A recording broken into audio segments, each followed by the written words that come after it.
What is up, guys, and welcome to another episode of QnA, a Monday Night Football preview episode of QnA. You guys have a lot of questions following the Browns' Week 4 victory over the Ravens, and I just want to jump into them, so that's what we're going to do. And we're going to start with questions from Twitter. First question comes from Hanson's Rough Riders, who says, so now that our backups in the secondary have shown that they can play, should Freddie Kitchens keep them all rotating even when the first team guys come back? Absolutely. TJ Carey should see more time. I think Jermaine Whitehead has most certainly earned a starting job in the secondary because it's not like Morgan Burnett was making that huge of an impact before he got injured, and it looks like Jermaine Whitehead was making that impact at that strong safety position. And right now, with the corners coming back staggered, I think we're going to be able to get Morgan Burnett back this week. So I think it's just going to be, splitting playing time and, letting these guys who prove that they can hold down the fort, Terrence Mitchell, because TJ Carey and Terrence Mitchell have been pretty good. Once you get back Denzel Ward and Greedy Williams, it's almost like, how are you going to play all four of those guys? Maybe we could see, some extra DBs being used, but it's going to be interesting. A lot of good players that need to see the field on this defense, which is a great thing to have once everything gets healthy, assuming that everything meshes correctly. But the secondary right now, injured, has been doing a great job. I would like it if they can get more depth, more players back, just so they can have more corners. But for right now, yeah, definitely. I think Jermaine Whitehead is definitely one of those guys who has earned a spot, if not a starting spot, on this secondary. Next question comes from Mike Kelly. Also, Brownies postgame. Check him out on YouTube. Has a dope YouTube channel. Says, out of towner here. Like to know what the atmosphere was like in Cleveland after the Ravens game.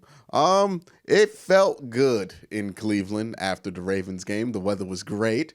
And that vindication and that beatdown just tasted really good this week against the Ravens. And if you really want to know how it felt like in Cleveland, just check my Twitter after the game. I exploded. And let a lot of people know what the Browns are all about. Next question comes from Mercedes on Twitter, who says, who do you think will have a bigger game Monday, Chubb or Calloway? Seeing as Jarvis Landry looks like he's going to actually play on Monday, I'm going to say Nick Chubb. I don't know if Nick Chubb's going to have another huge game like he did against the Ravens, but again, I thought that Nick Chubb wasn't going to be the deciding factor against the Ravens, and I was wrong last week. So, yes, I would think that Nick Chubb would probably have a bigger day than Callaway. I would temper my expectations on what Callaway is going to bring.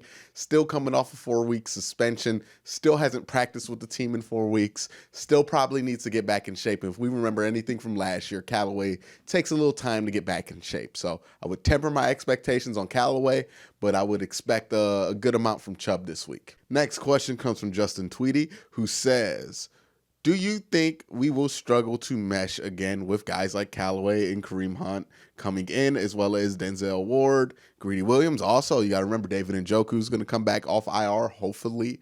A lot of guys who aren't playing right now who are very talented players who are going to come back and play. And it's a valid concern to have whether that's going to mess up the chemistry that this team has built so far. But I would say by the time those guys come back, that will probably be after the New England game. Well, with Hunt, it's definitely going to be after the New England game. But after those guys come back, the schedule gets a little bit softer, so you have a little bit more room at that part of the schedule to get things together and mesh and still win games than you did trying to mesh everything at the beginning of the schedule this year. At the beginning of the season this year. So, yes, it probably is going to take time to mesh everything. There's probably going to be some disappointing or weird feeling wins within that time frame, but it's all going to be worth it at the end because those players, when they're clicking, are some of the best players in the league. Yeah, it might take a little bit while for them to click, but they're in a better situation to be in that position in the second half of the season. Next question comes from All Right Frankie, who says, are you worried that there might be a disconnect between Nick Chubb and some of the other guys like Baker, OBJ? Chubb is quiet and likes to stay out of the spotlight while Baker and OBJ have big personalities.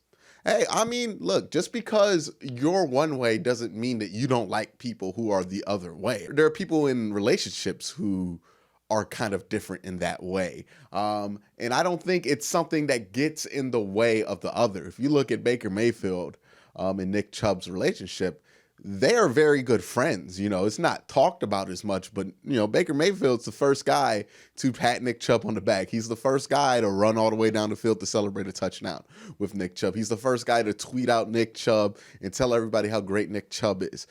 So I just don't see that becoming an issue. It's not like, again, when we say big personalities, we kind of have these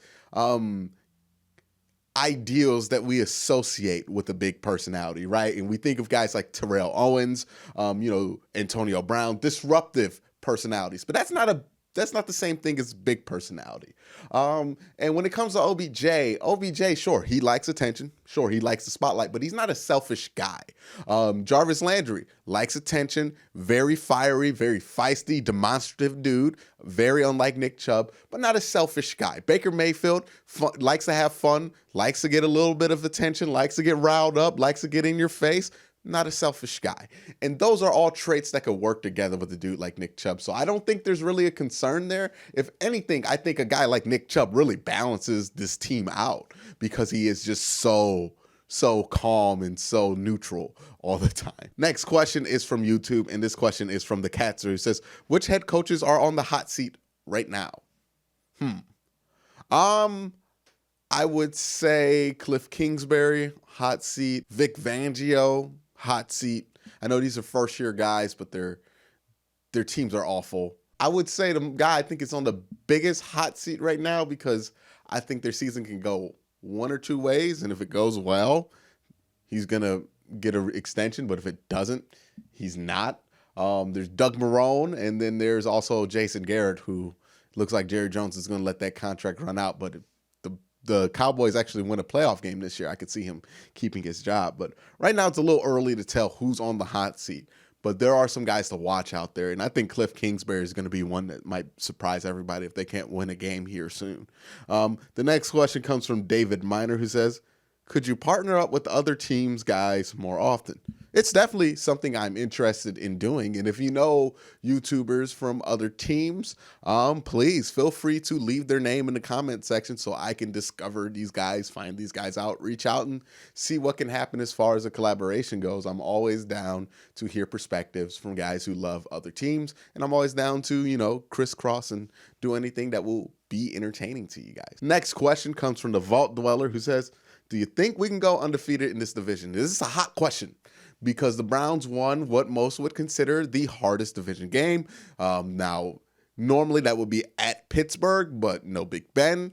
But still, historically, not a place that they've won. Steelers, I don't feel right about writing off the Steelers completely yet, just because they're Steelers and historically they tend to do well against the Browns. The two games against Cincinnati would seem like wins.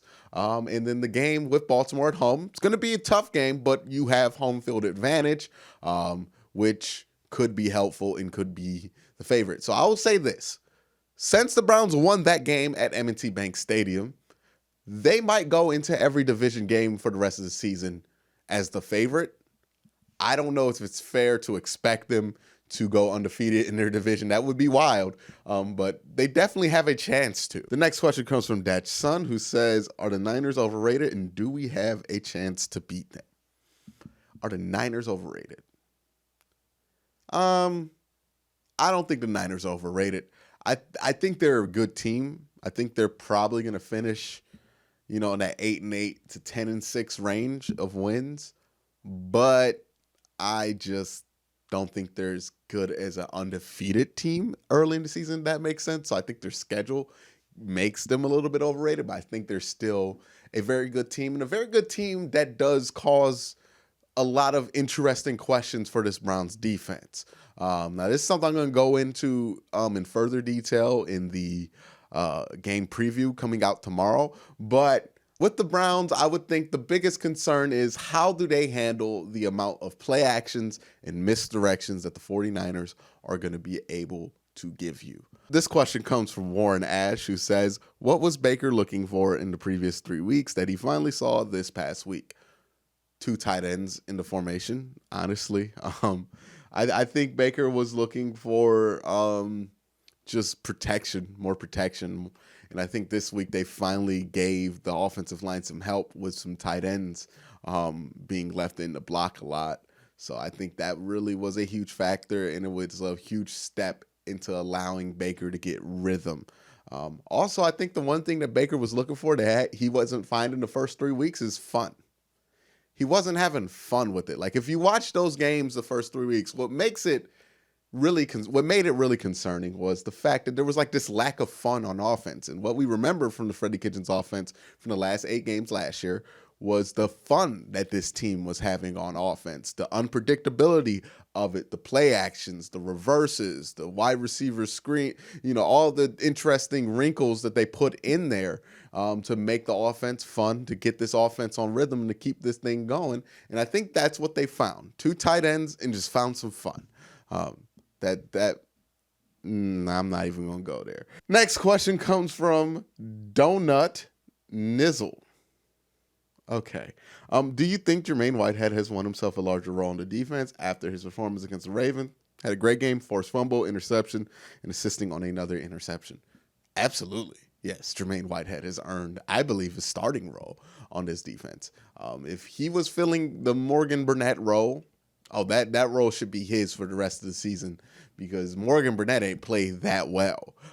Jermaine Whitehead did, so I definitely think he's earned himself a starting role and a larger role on this defense. Next question comes from Max Dojo, who says, Quincy, in light of last week's game, what do the Browns need to focus on both sides of the ball to be ready for the 49ers? I like more of the same, but it's probably not that simple.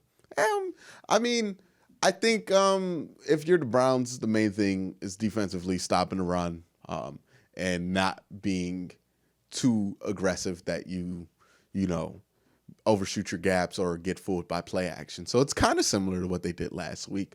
On the other side of the ball, it's a kind of similar story too. Nick Bosa is a rookie, but he's been playing very well. So that's going to be a strong test for Greg Robinson, although I like Greg's matchup with him because Nick is more of a power rusher. And if Greg Robinson is good at anything, it's holding his own power, not being pushed around.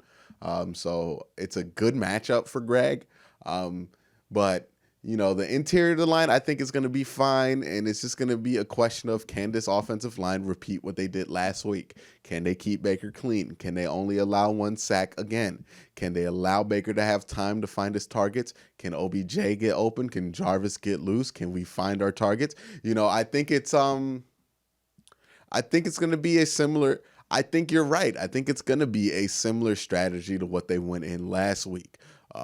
It's all about discipline and it's all about rhythm. So those are the 2 things I would expect them to focus on. Next question comes from David Maurice, and it says, when is Higgins coming back? Man, Higgins and this leg injury, I don't know what this knee injury is with Rashard Higgins, but he's been limited for a week. And it looks like he's going to come back the next week. And then that next week he gets DNP'd. And it's a tough situation with Higgins. I don't know what's going on with him. I hope he can play this week, but I'm not expecting him to play on Monday night. I think he might be back next week for the Seahawks. But whatever's going on with his knee, I hope it's okay. But that's it for this week's questions. Thank you guys for leaving those questions on Twitter and on YouTube. Appreciate the support, appreciate the help, and I appreciate the questions that you guys bring me. It really helps me expand my mind. But that is it for this week's Q&A. Thank you guys for watching, and have a great day. Have a good night.